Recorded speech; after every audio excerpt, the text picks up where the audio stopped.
Good morning. Welcome to Bipolar Kornbread Corner. Got up and read my scripture this morning in Proverbs. Said a little prayer. Been real bipolar. But I was just thinking how God showed me something. Thinking if you think somebody's cheating on you or somebody hurts you and inside you feel that hurt. Just imagine your spouse or your significant other leaving you, cheating on you, and it hurts. Or your mom and dad rejecting you and put you up for adoption and you find out it don't feel good. Or somebody you've been giving money to and you thought that they was doing one thing with it to help them pay their bills. Ain't none of our business really, but that they was doing it on something else. Even though that's none of our business but God's. But all those ways that we feel that we get hurt, we get offended. And then we lash out to everybody else and why they do this and this. And when are you going to straighten up? When are you going to get right? When are you going to do this and that? Because you're hurting us. Well, then God helped me see it the other way.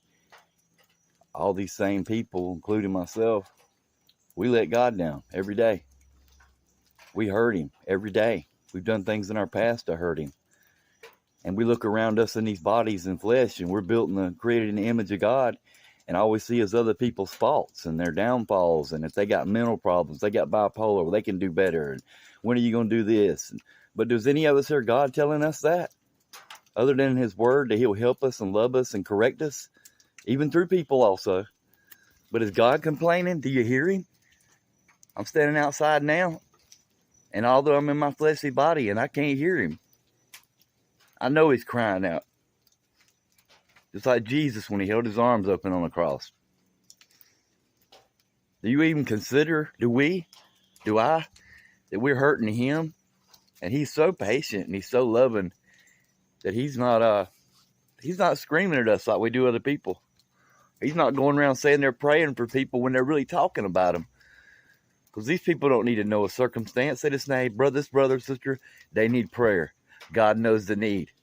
But no, we go around and we talk about them and we down them. We judge them. Well, they've got out before and they do the same thing and they return to the vomit like the dog. Jesus is supposed to be here in y'all, in us, in me. I'm guilty too. I'm just commenting on what I got today. How he's been so patient with me. He don't holler at me. I have free will. And he just wants us to wake up and think. And I don't care what people think of me no more. Or they say, well, boss, this ain't real. Or you need to straighten up. Or you need to get an education. What the schools is teaching today in the colleges, you ain't going to need a job. There is no education other than the word of God. And then here I am, bipolar, PTSD, whatever. God already knows everything I was going to go through and deal with. We all go through things and we deal with it. Nobody else knows about. Nobody else sees. And at the same time, we're dealing with all that and we're struggling. And yes, we're going through stuff. We're judging other people. We're condemning them and not looking at ourselves. And not looking at how patient God is and how much he waited. How many times you failed and nobody knows about it. And you sinned and you said something you shouldn't have done. Something your husband or wife don't know about. Your kids. Your parents. And we're steady talking about them. We're not looking to help them. We tell them love. We tell them to go and be filled, but don't give them nothing to eat. But anyway, I love y'all. And I thank y'all. God bless y'all today for watching Bipolar Kornbread.